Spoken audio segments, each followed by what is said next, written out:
はい、始まりました。今回は大人気シリーズ大人気シリーズですかこれどうなんでしょうか。まあまあ再生数取れてるはずなんですけどね、3色編対抗色が始まりまして2つ目の色になるんですが、今日はジェスカイになります。結構人気ですよね。まあまあそんなことないっていうねなんとも言えないです。なんとも言えない普通ぐらいそうね。多分多くもないし少なくもない一応絡みだしっていう。なるほど。逃走者自体が結構少なかったですよね。結構少まあないですね。有名なやつはもちろん有名なやつで当然ね、いっぱいいますが、それ以外でおすすめの逃走者を選んできましたんで、今日はこれからジェスカイの逃走者を始めようと思っている人におすすめの逃走者4選になります。はい。減らさずに済んだと。減らさずにしました。危なかった。で、まず1体目から早速行かさせていただきたいんですが、盾持つ乙女、エオウェンになります。はい。はい。どちら様ですか。指輪物語はい。の、まあまあ新しい方ですか。だいぶもう古い。もうだいぶ。嘘。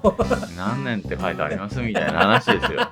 能力説明しますと、ジェスカイ5マナの5-4で先制攻撃です。はい。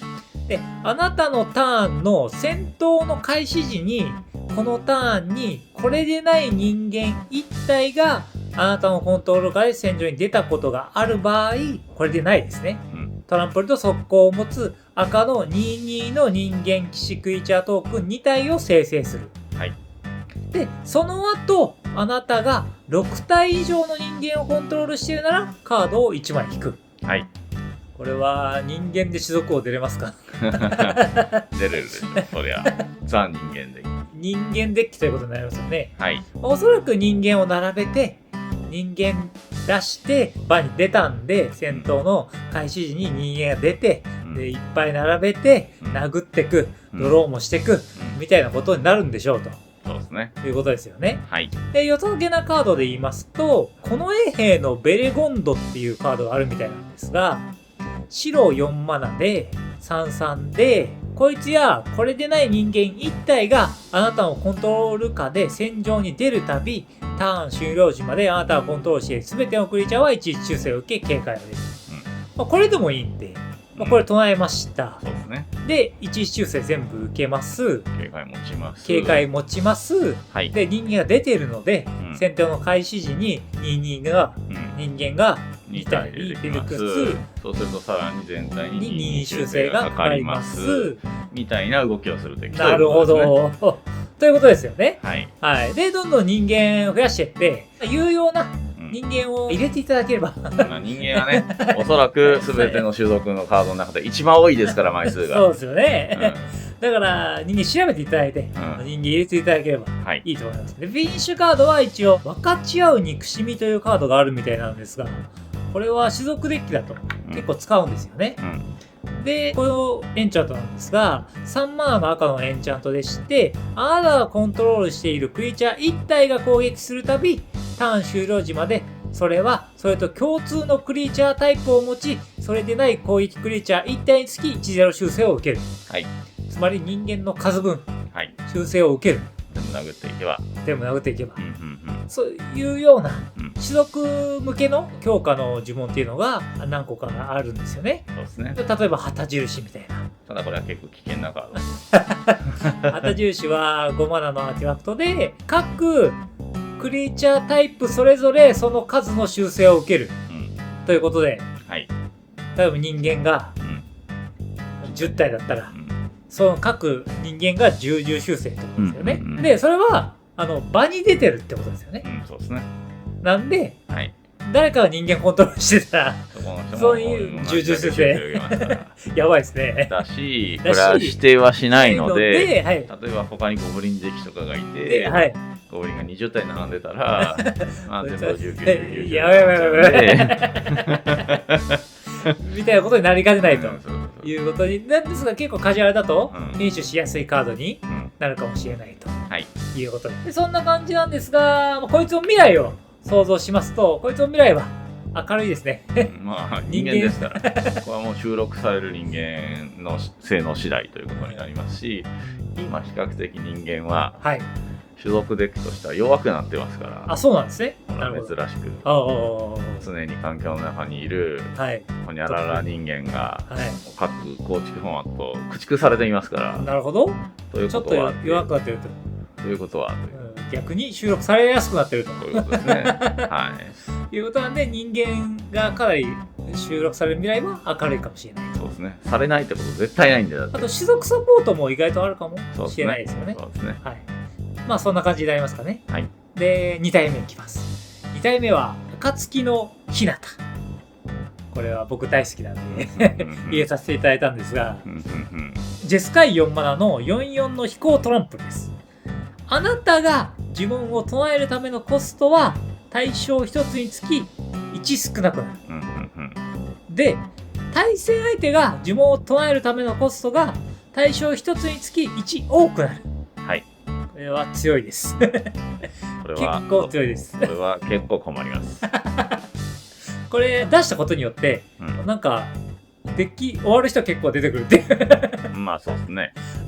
結構上の卓でも強いですよね。上の卓の方がこの1マナ多くなるのところの効果がでかいので。そうですよね。これ普通に打ち消しが1多くなるっていうことで、打ち消しで構えなきゃいけないってことになりますもんね。そうですね。はい。で、この上の効果の1少なくなるの方ですね。はい。自分の対象が。これは結構面白い効果でして、専用でいろいろあるんですが、例えばヘリオットの介入みたいな。はい。2マナ X で、X 個アーティファクトエンチャント対象として割るみたいなのを、これ2マナで全部割れちゃうっていう。そうなりますね、結果的に。めっちゃ強いじゃんっていう。さすがに強いぞ。この X の呪文が結構探せばあるんですが、そうですね。はい。例えば、青格子。これは1マナ X で、X 対、対象としてフェイズアウトなんですが、こうバニーエンイルクリーチャー全部フェイズアウトできると。1マナで。そうですね。敵味方問わず。問わず。好きな数ですよね。はい。っていうことができちゃう。はい。みたいなちょっと楽しめの逃走者で、上の卓でも結構いけるんですが、フィニッシュ手段は崇高な典型というカードがあるんですけども、それがクリコンはですね。そうですね。6マナの青のインスタントでして、これ1つ以上選ぶモードのカードなんですが、まず1個対象として打ち消す。起動型能力や油圧型である能力1つ対象として打ち消す。で、土地でないパーマネント1つオーナーの手札に戻す。で、あなたコントロールするクリーチャーいたよ。コピーをトークン生成。で、プレイヤー1人ワンドロー。これ結構対象取ってるんですね。はい。でもこれはちょっと対象取るんですけども、これ2マナで全部選べちゃうことになりますよね。基本的には。そうですね。一応コンボがありまして、20栄翔の魔導士と、これで、本当はですよ。本当は何マナコンボなんだっていう話なんですが、対象を取ることによって、これが2マナと3マナでいけるということで、そうですね。かなり安く打てるコンボに、しかも決まりやすい。で、一応その場合は、繰り返し打つことになるんで、自分を打ち消すとかは選べないってことですよね。そうですね。はい。はい。で、起動型能力とかも無理で、オーナーの手札に戻すも全部毎回戻っていっちゃうんで、これは選べますかね、一応。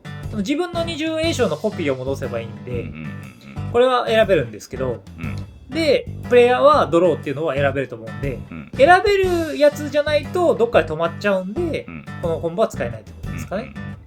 で、そんなんでフィニッシュしていく形になると思います。で、こいつの未来はどうですか？ X のカード？対象たくさん取るカードね。対象たくさん取るカードっていうのは結構増えてきますよね。意外とあるんですよ。だからそれが増えてくるので未来は明るいかもしれないということで、結構僕好みの日向好きなんで、おすすめなんでやってみてほしいですね。はい。次いきます。次は最高機構長。これはうちの動画で取り扱いました。はい、だいぶ昔。結構前ですから、はい。能力紹介させていただきますと、ジェスカイ5マナの05ですよ。はい。大丈夫ですか？大丈夫です。で、あなたのアップキープの開始時にあなたは X 線のライフを得る。X はあなたの手札にあるカードの枚数から4を引いた値に等しい。だ結構手札がないとライフゲインはできませんが、はい、あなたがライフを得るたびターン終了時まであなたがコントロールしている全てのアドバイザー、交渉、文句が警戒を得て X0 修正を受ける。X はあなたが得たライフの点数に等しい。ライフゲインするとパンプされますよっていう。そうですね。能力ですね。はい。で、そのアドバイザー交渉文句を3体タップするとカードが1枚引けるという能力だと。はい。で、どんなカードが入るかって言いますと、はい。これは文句やアドバイザー交渉、入れていただくということで、そうなりますね。何体か探して入れていただくという形になりますね。はい。例えば有名なカードで言いますと、メンターとか。そうですね。これは単純に数が増えるんで。メンター数増えますね。確かに。メンター捉えていけば数増えますね。出てくるものも当然文句なんで。あと、ロークスの信仰やし人っていう文句がいるみたいなんですが、こいつはライフが2倍ですかはい。原因が2倍になるっていう文句がいるみたいです。そうですね。はい。原因が2倍になるということは、その分、打点が2倍になるということなるほど、なるほど。修正値が。いいですね。はい。というのを並べていただいて、最終的にはどんなカードをフィニッシュするかと言いますと、はい、攻撃を通して、ストイっていうカードがあるんですが、4マーのインスタントで、バニールクリーチャー分2点のライフを得る。みたいな。じゃあ、何修正なのみたいな。10体いれば20。やばいぞ。20修正になるってことですよね。そうですね。まあ、投動したダメージで、一撃で決まる可能性もあるんじゃないかと。はい、似たようなカードで、不死のしるべっていう、ライフが倍になるっていうカードもあると。そんなんで決めていただくと。そうですね。いう形になります。で、こいつの未来はどうですか？いわゆるライフゲイン。そうですね。これはもう、そのパターンは何回もあったかもしれませんが、ライフゲインのカードはインフレ傾向ということがありますので、はい、その部分において強化はかなり来るだろうということが想定はされます。そうですよね。一応、これ付属シナジー的なんで、はい、なるほど、一応付属シナジーだと。だから、文句や交渉やアドバイザー、はい、いいのが来れば、多少パワーアップすると。なるほど。いうところはあります。詳しくはリンク貼っておきますんで、うちの動画を見てくださいという形になります。で、最後4体目。僕はどうしてもねじ込みたかった登場者がいるんですが、はい、ファモーリーのルーハンというカードになりまして、知らねえ。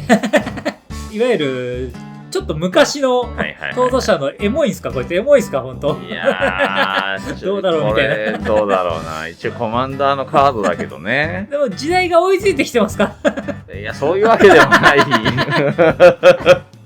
一応能力説明させていただきますと、4マナのジェスカイの77です。やばくないですか ?4 マナ77ですよ。コマンダーですよ。結構探したけどあんまりいなかったですよ。で、あなたのターンの戦闘の開始時に対戦相手無作為に選びます。1人。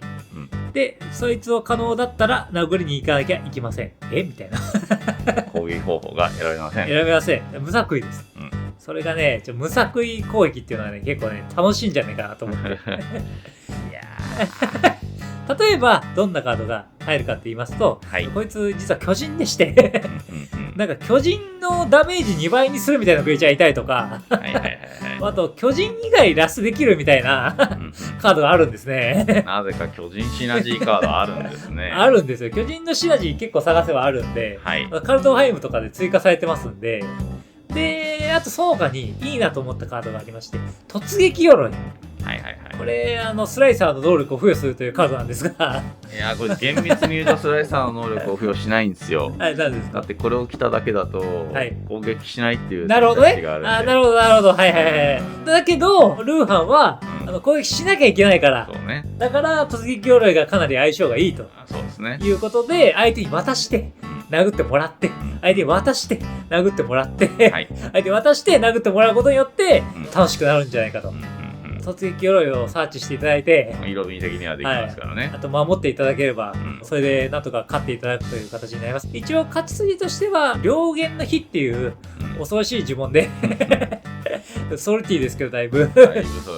6マナのソーサリーで、土地4つ生贄4点オールっていう、ルーハンは死なないから、土地生贄捧げられるとちょっと厳しいんじゃないかっていうので、勝てる可能性がかなり高くなるというデッキになるかもしれません。はい、こいつの未来はどうですか？一応追加コンパと毎回追加されますんで、ほぼ毎回。なぜかね。なぜか、はい。追加コンバットが増えていったりとか、あと、ワンチャン、3倍っていうのが追加される未来っていうのも、ワンチャンですよ。ジェスカみたいな。可能性としてはなくはないので、追加されたら強いんじゃないかなということになります。究極的には殴りジェネラルなんでね、はい、それに合うものが普通に入ってくれば、そうですよね。多少はね、強くなりますよね。はい。まあ、そんな感じで4体紹介させていただいたんですけども、いかがだったですか？どうですか？どうなんでしょう。他にもね、ジェス界でこんないい逃走者いるっていうのがありましたら、コメントしていただけるとありがたいので。マジ絶対数少ないよね。ジェス界結構少ないんですよね。有名なやつはね、2体ぐらいいますよ。3体ぐらいいますよ。いるんですが、それ以外だと結構少なくなってますんで、ご存知でしたら紹介していただけるとありがたいですという感じになります。あと、チャンネル登録お願いします。お願いします。今回の動画は以上になります。おしまい。